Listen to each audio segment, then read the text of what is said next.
Meus amados irmãos, vamos abrir a palavra do Senhor nessa noite para o Evangelho de Marcos, capítulo de número 9, verso de 2 a 8. Nós estamos pelas noites de domingo fazendo a exposição deste Evangelho e chegamos então neste capítulo. Nós vamos adentrar agora este assunto, esse tema, Jesus e a transfiguração. Nós vamos então aprender uma grande lição da parte do Senhor para as nossas vidas através desse texto. Diz assim, meus amados irmãos, a palavra do Senhor. Acompanhe a leitura atentamente na sua Bíblia. Diz assim: 6 dias depois tomou Jesus consigo a Pedro, Tiago e João e levou-os sós à parte a um alto monte. Foi transfigurado diante deles. As suas vestes tornaram-se resplandecentes e sobremodo brancas, como nenhum lavandeiro na terra as poderia alvejar. Apareceu-lhe Elias com Moisés e estavam falando com Jesus. Então Pedro, tomando a palavra, disse: Mestre, é bom estarmos aqui. Façamos 3 tendas, uma será tua, outra para Moisés e outra para Elias.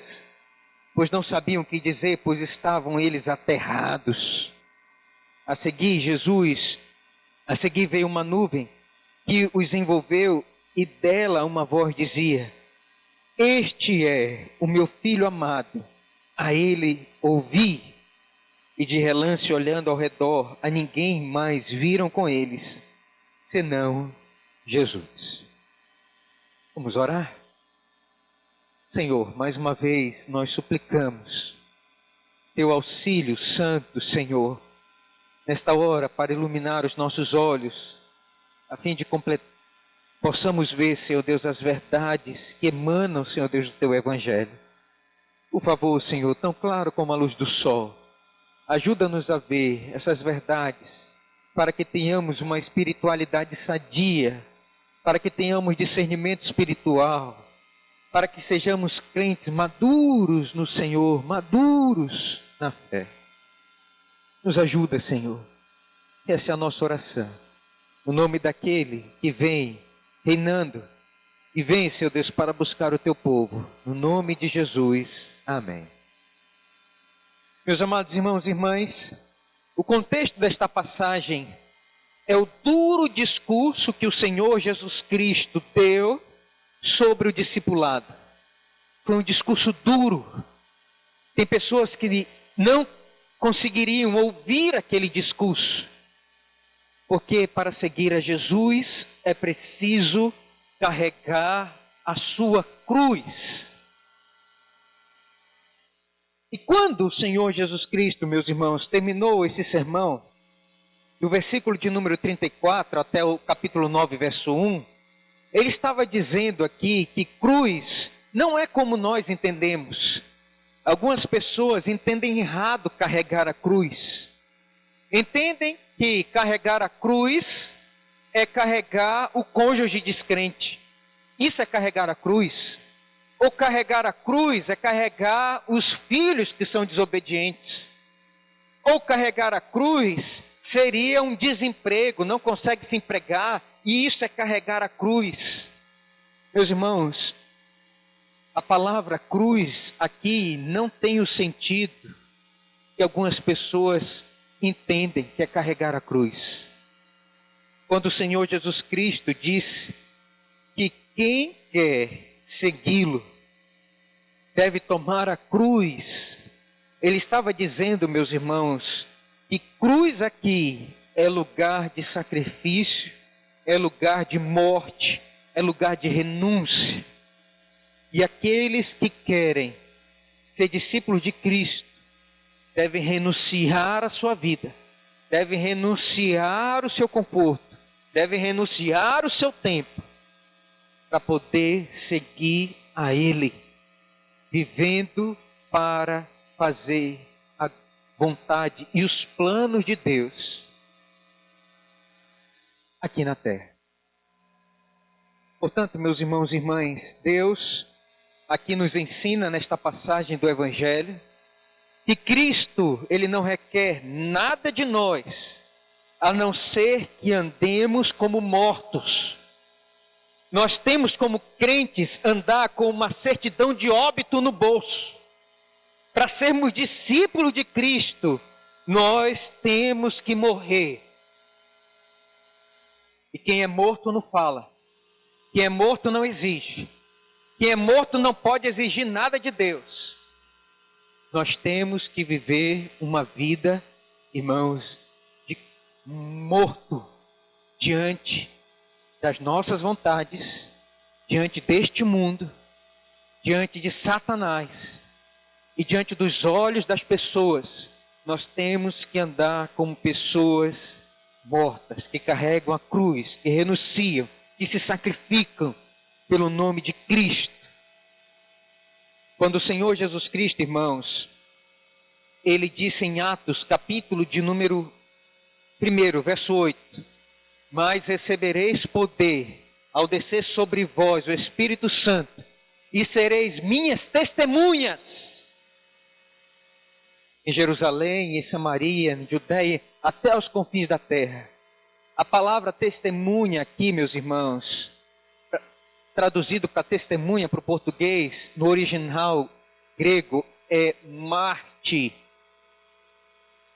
Portanto, o crente que quer ser discípulo de Cristo, ele tem que ser um mártir. Ele tem que estar pronto à perseguição, ele tem que estar pronto, meus irmãos, ao martírio. Ele tem que estar pronto a dar a vida por Cristo, ele tem que morrer por Cristo. Portanto, irmãos e irmãs, se você quer ser um discípulo de Cristo, e nós aprendemos isso no último sermão, você ter então que ser um mártir. O poder que Deus lhe dá em Jesus é para que você morra pelo nome dele. É para que você tenha condições de morrer crucificado por Cristo. Isso é um discípulo de Cristo. Isso é carregar a cruz. Isto é morrer pelo Senhor. Isso é o ser um discípulo de Jesus. E o texto vai continuar. Marcos vai continuar escrevendo. E ele vai nos mostrar aqui, meus irmãos, alguns tipos de espiritualidade errôneas que nós devemos identificar no meio dos discípulos de Cristo. Há crentes que têm uma espiritualidade que não é sadia. Há crentes que têm uma espiritualidade doentia. Há crentes que têm uma espiritualidade, meus irmãos, que não está dentro do Evangelho. E Marcos aqui ele vai registrar 3 tipos de espiritualidade que nós devemos analisar o nosso coração e ver que tipo de espiritualidade nós estamos vivendo. O objetivo, então, desse texto, ao narrar a transfiguração, é, em primeiro lugar, mostrar, meus irmãos, que Cristo, ele estava indo para Jerusalém morrer. E foi preciso, então, descer Moisés e Elias para poder consolar a Cristo. Mas o segundo objetivo, meus irmãos, é mostrar aqui para nós que o ministério de Cristo, ele é autenticado pelo próprio Deus. E a nossa espiritualidade é também autenticada por Deus. E nós vamos perceber isso aqui nesse texto. Então percebam comigo alguns fatos aqui que eu gostaria de chamar a atenção de você para esse texto. O texto vai iniciar assim. E nós vamos ver aqui em primeiro lugar então o tempo e o lugar que acontece essa cena da transfiguração. Vai dizer aí no verso de número 6. 6 dias depois, tomou Jesus consigo a Pedro, Tiago e João e levou as sós à parte a um alto monte e foi transfigurado diante deles. Notem, meus irmãos, que Marcos ele vai registrar aqui o tempo. Qual é o tempo aqui? 6 dias. Depois daquele duro discurso, o Senhor Jesus Cristo, ele então vai subir ao monte. qual é o lugar aqui? Que monte é esse? Os estudiosos vão dizer que esse aqui é o Monte Tabor, que fica na Galileia. Mas possivelmente, meus irmãos, não seja o Monte Tabor, porque Jesus estava indo para Jerusalém. E alguns, então, estudiosos vão dizer que possivelmente esse monte aqui, onde Jesus foi transfigurado, era o Monte Hermon. Mas há dúvidas com relação a isso. Mas o fato é que Marcos registra aqui o tempo e o lugar. Lucas, quando escreve no capítulo de número 9 sobre esse texto, sobre esse momento da vida de Cristo, ele vai dizer 8 dias. Marcos vai dizer 6 dias.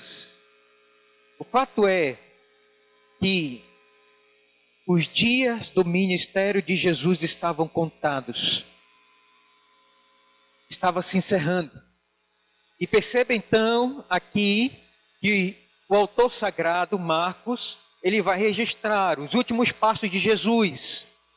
Jesus então deu um duro discurso. 6 dias depois, ele chamou os discípulos para ser, meus irmãos, transfigurado diante deles.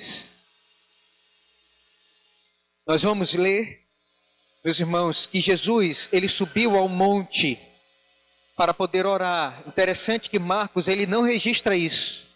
Mas no capítulo de número 9 de Lucas, se você ler, você vai perceber que o objetivo pelo qual o Senhor Jesus Cristo levou aqueles discípulos ali era para poder orar. 6 dias depois de um discurso duro, então eles se retiraram para ter um momento de oração, tempo de oração, porque o ministério de Cristo estava sendo encurtado. Ele estava indo para Jerusalém para ser morto, transpassado e moído pelos nossos pecados. Os discípulos não sabiam disso, não entendiam isso, não discerniam isso espiritualmente. Então Jesus Cristo leva eles para poder orar no monte. Percebam aí, meus irmãos, então, que discípulos subiu com Jesus. Em segundo lugar, vamos ver quais foram os discípulos. Perceba aí comigo o verso de número 2, vamos ler. 6 dias depois, tomou Jesus consigo a quem? Pedro, Tiago e João, e levou a sós à parte a um alto monte. Nós vamos, meus irmãos, perceber que o Senhor Jesus Cristo, ele não leva todos os discípulos para orar com ele.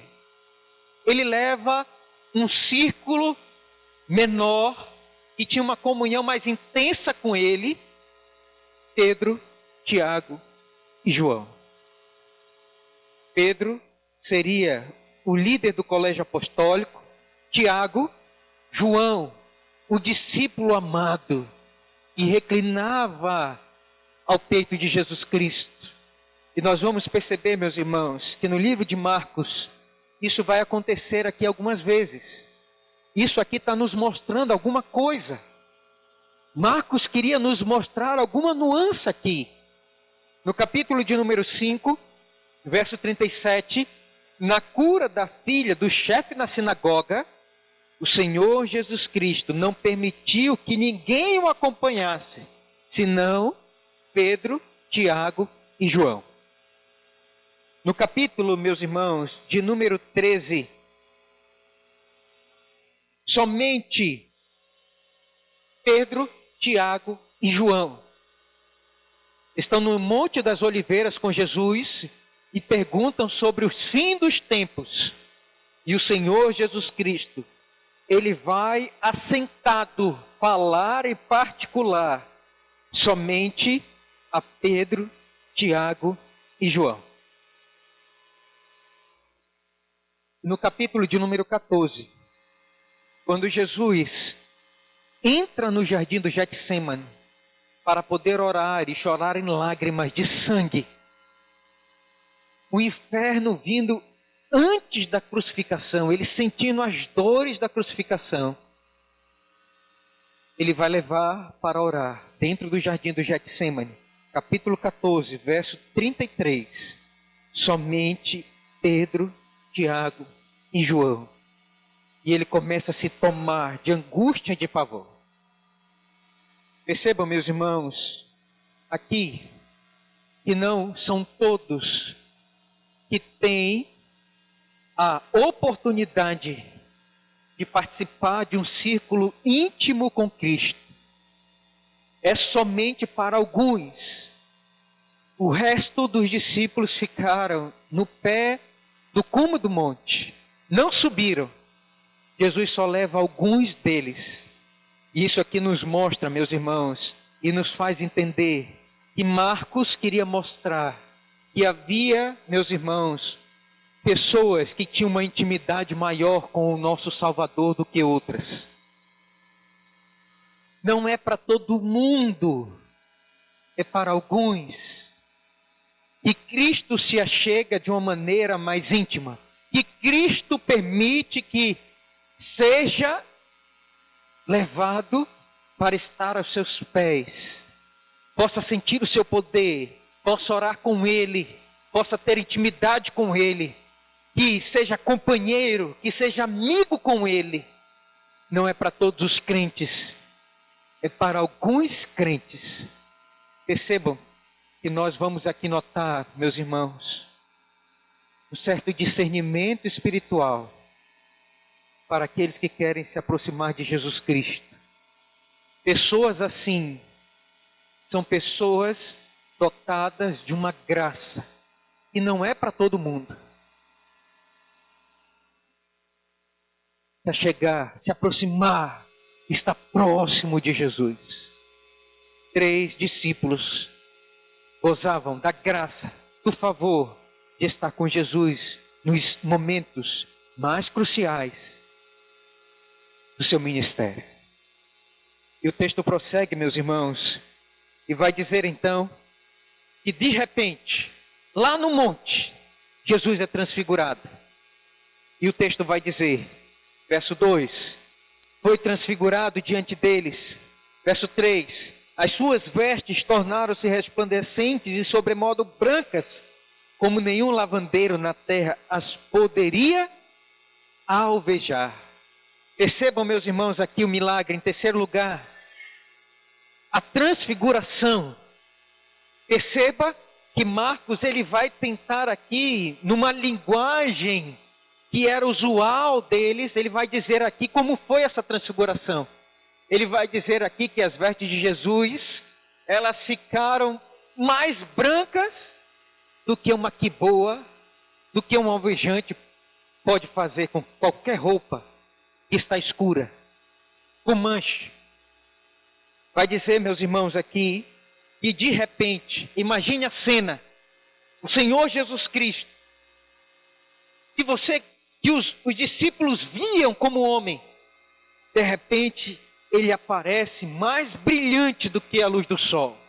De repente suas vestes, elas se tornam transparentes, brilhosas, como a luz ao meio-dia do sol. E eles então começam a se espantar. E eles aqui, meus irmãos, ficam transtornados, não sabem o que dizer. E vai dizer que nesse momento vai aparecer 2 pessoas. Quem são essas pessoas? Veja aí comigo, por favor, verso de número 4. Vamos ler? Apareceu-lhes Elias com Moisés e estavam falando com Jesus. O que Elias e Moisés estavam falando com Jesus? Se você ler Lucas, capítulo de número 9, você vai perceber, meus irmãos, que Moisés, o representante da lei, e Elias, o representante dos profetas, os 2 nomes mais afamados do Antigo Testamento, eles estavam falando com Cristo, preparando Ele para a sua morte e crucificação. O que eles estavam falando?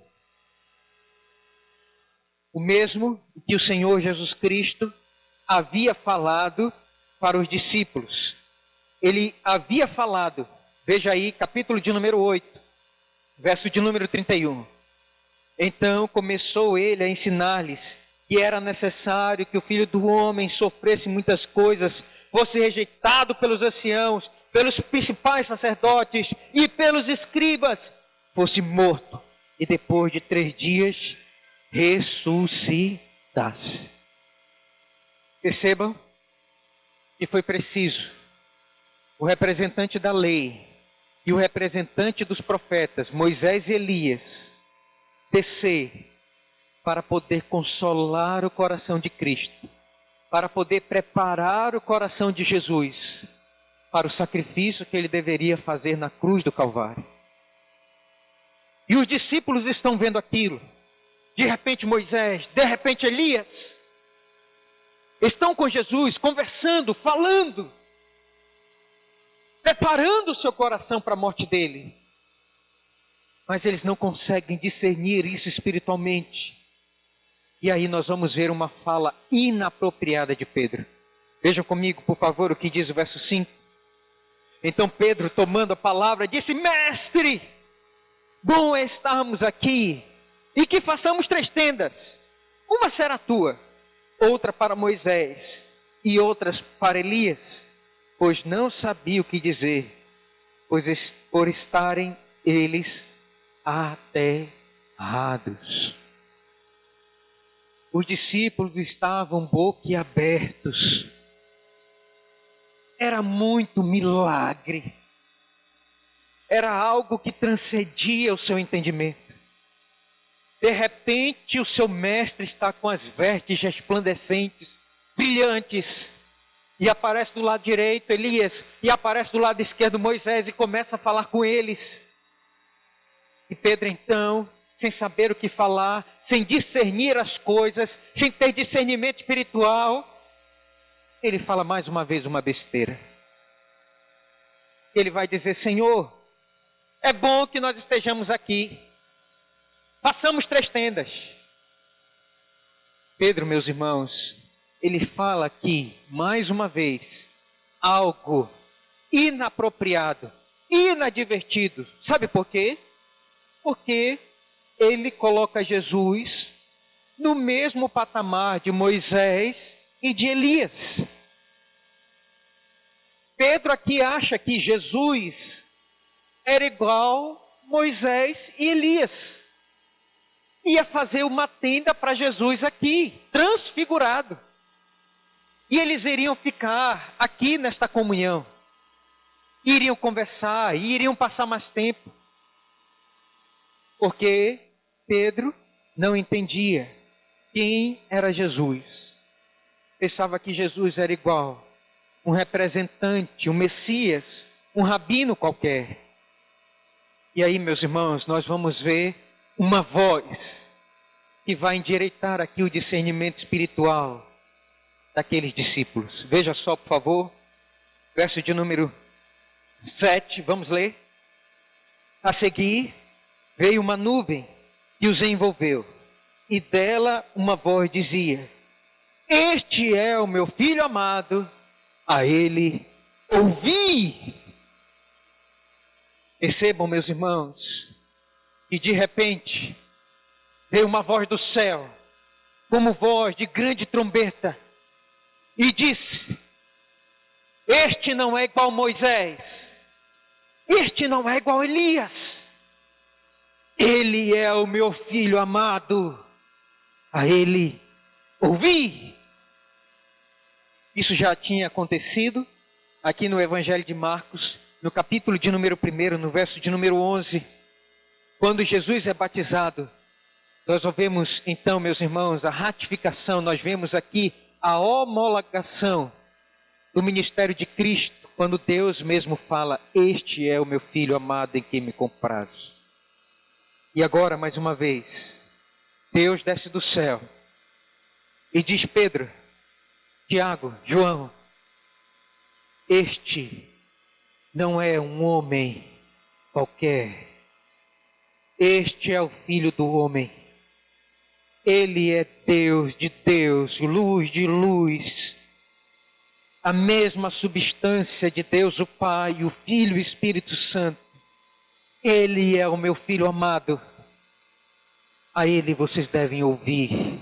Mais do que Elias, mais do que a Moisés, mais do que a lei, mais do que os profetas. Por quê? Porque ele é o cumprimento da lei. Porque o fim da lei é Cristo. Porque o fim das profecias é Cristo. Como diz lá em Hebreus, meus irmãos, capítulo de número 1, verso 3. Verso 1, nestes últimos dias, Deus tem falado pelo Filho. Outrora ele falou pelos patriarcas, pelos profetas. Agora ele fala por Jesus. A ele ouvir. É a ele que nós devemos ouvir. E na multidão das vozes, e na multidão dos homens e dos representantes de leis e de profetas, não tem ninguém maior e voz maior que nós devemos ouvir, a não ser a voz de Cristo. E do Cristo glorificado. E do Cristo ressuscitado.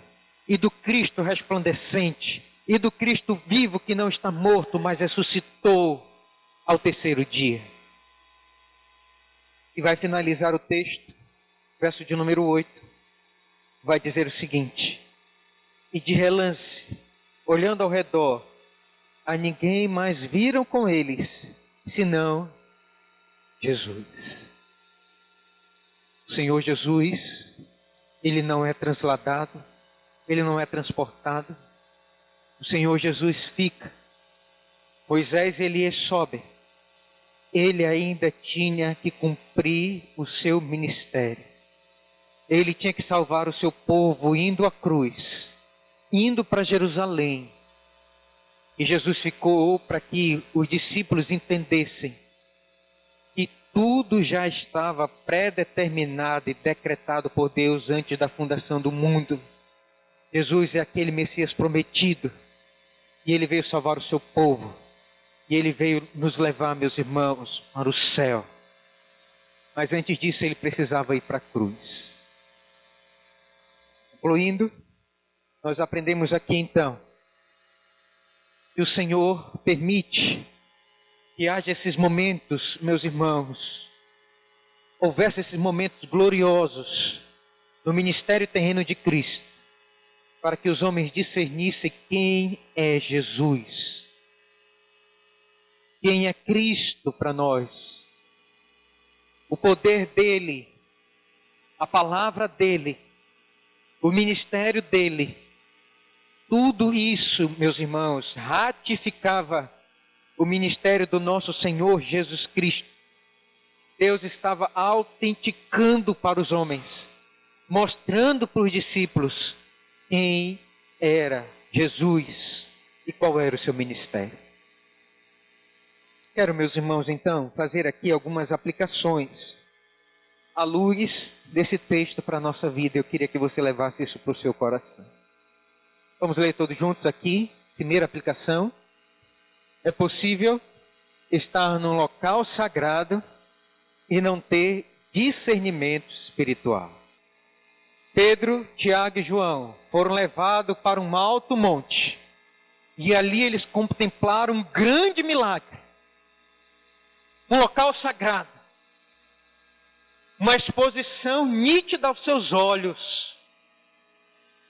de uma transfiguração do próprio Cristo e da apresentação de Moisés e Elias, mas eles não tiveram discernimento espiritual para entender aquilo.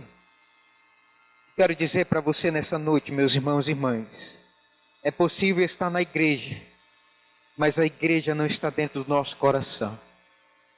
É possível você, nessa noite, estar aqui, neste local sagrado, para culto ao Senhor, estar cantando os louvores a Deus, mas não sentir nada no seu coração. É possível você estar ouvindo esta mensagem, mas não ouvir, escutar a voz de Deus da sua alma. É possível você participar de um culto efusivo, alegre, milagroso, poderoso, mas você continuar com a sua mente vazia, com o seu coração duro e não ter discernimento espiritual do que está acontecendo. É possível que você venha à igreja e não veja, nenhum milagre, nenhuma cura, porque você não tem o discernimento espiritual necessário para isso. Por isso, irmãos, cuidado, porque é possível você estar num local sagrado e não ter discernimento espiritual para o que está acontecendo ali. Segundo lugar, segunda aplicação que eu quero que você leve à luz deste texto do seu coração. Vamos ler? É possível estar diante de uma manifestação gloriosa e ser apenas um espectador. Percebam no texto que você vai ver que somente Pedro falou. Tiago não falou nada. João, muito menos. Foram meros espectadores daquele milagre. Isso nos ensina, irmãos e irmãs, que é possível vir à igreja e dormir. É possível vir à igreja e, ao invés de ser animado, ter canseira, ter enfado, ter fadiga. É possível, meus irmãos, vir à igreja e, numa manifestação gloriosa que deveria ser o culto para a sua vida, você sentir cansaço, enfado, dormir.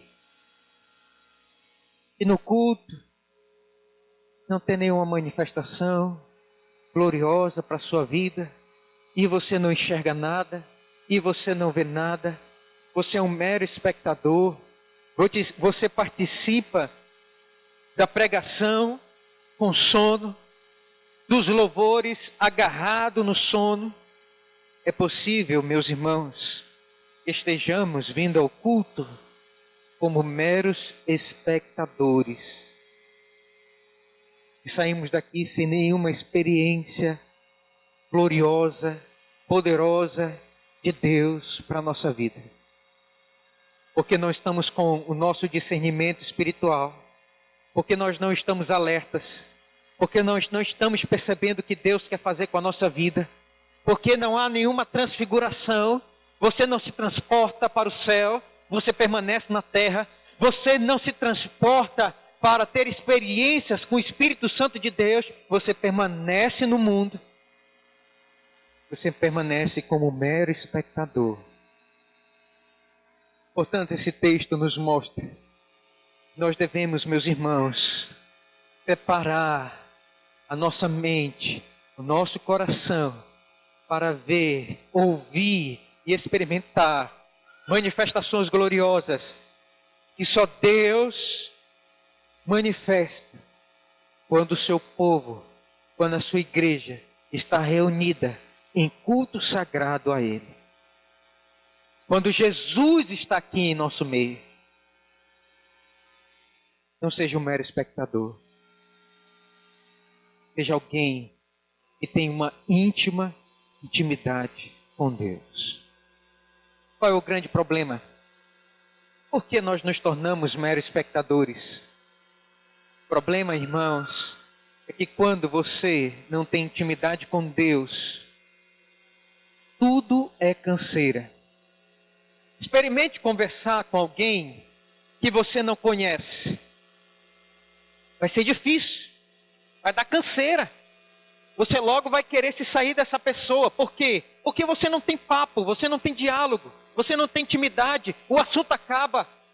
Você não conhece a intimidade da pessoa, a profundidade da vida dela. A mesma coisa com Deus. Quando nós não estamos numa vida íntima com Deus, em oração, em discernimento do Espírito, tudo na igreja é canseira. E cansa. Ir para a reunião de oração de manhã, cansa. Ir para o culto, cansa. Pregação de 1 hora do pastor, cansa. Tudo é canseiro. Quando não vivemos uma vida de intimidade com Deus. Por isso, meus irmãos e irmãs, nós devemos ter discernimento espiritual para discernir o que nós estamos fazendo aqui. Terceiro e último lugar, Quero que você leve isso para o seu coração nessa noite, à luz deste texto de Marcos, capítulo de número 9. Vamos ler? É possível que desejemos estar no monte do que no vale. Pedro não queria mais sair daquele monte sagrado. Pedro não queria mais sair daquela manifestação gloriosa. Diz o texto que os discípulos ficaram aterrados, boquiabertos, não sabiam o que fazer. Eles queriam ficar ali. Estava confortável e Pedro diz: façamos 3 tendas, vamos morar aqui. É muito bom, meus irmãos, viver uma vida quando Cristo se manifesta, Deus se manifesta para nós. Nós não queremos sair da presença de Deus. Nós não queremos sair do culto. É tão bom. Nós não queremos sair, meus irmãos, da presença gloriosa do Espírito em oração. É muito bom. Nós queremos fazer uma tenda. Mas nós aprendemos, meus irmãos, aqui uma lição. Nós temos que ter discernimento espiritual. Nós somos cidadãos dos céus, mas ainda nós somos cidadãos da terra. Nós moramos aqui, nós vivemos aqui. Por isso, nós temos que descer do monte. Nós temos que descer. Não podemos viver no monte. Nós temos que descer para levar a luz do Evangelho àqueles que precisam, que estão no vale, que estão lá embaixo, que estão no vale da sombra da morte. É preciso, meus irmãos, ter comunhão com Cristo. Mas é preciso também descer para tratar daqueles que estão doentes, mortos nos seus delitos e pecados e que precisam do Evangelho de Cristo. Cristo precisou descer daquele monte, não se fez tenda. Depois de orar, Cristo desceu para ir até a cruz. Da mesma forma, meus irmãos e irmãs, nós precisamos descer para ir até a nossa cruz. Talvez precisamos descer do monte para ir, meus irmãos, aonde o Evangelho está carente da cruz de Cristo. Quem sabe é preciso você descer do monte para você ir nos corredores dos hospitais públicos, aonde as pessoas estão morrendo, definhando, estão encarquilhadas, estão secando, estão com suas peles necrosando, mas elas precisam do Evangelho e da luz de Cristo. Quem sabe é preciso você descer do monte, caminhar pelas salas das quimioterapias, pelos corredores dos presídios, aonde as pessoas não conhecem o Evangelho e estão morrendo à margem da lei. Porque nós não descemos do monte e não carregamos a nossa cruz e não pregamos o Evangelho da cruz para essas pessoas. Tem pessoas que não têm discernimento espiritual e que querem viver orando, querem viver na igreja, mas não querem ser um bom cônjuge no lar, não melhoram seu temperamento no lar, querem viver na igreja e se dizem espirituais, mas em casa não são bons filhos, não mostram o Evangelho da cruz em casa, mas na igreja só faltam se transfigurar e mostrar espiritualidade. Perceba, irmãos, que nós devemos descer do monte. E como Jesus Cristo desceu e foi até a cruz, esse Evangelho, ele tem que também descer e ir aos lugares que é preciso ir para mostrar a luz do Evangelho. Talvez você precise descer do monte para poder mostrar o Evangelho da cruz de Cristo na sua vida. Aonde você for, e aonde você não imagina, que Deus lhe leve para poder levar o Evangelho da cruz de Cristo Jesus. Que Deus, meus irmãos, nos abençoe nessa noite. Que você possa levar esse Evangelho aonde você for. Tenha discernimento espiritual. Discirna as coisas. Não tenha uma religiosidade sem discernir o que Deus quer para você, para a sua vida, para o seu trabalho, para a sua profissão, para o seu testemunho como cristão. Tenha discernimento espiritual. Que Deus nos abençoe. Amém.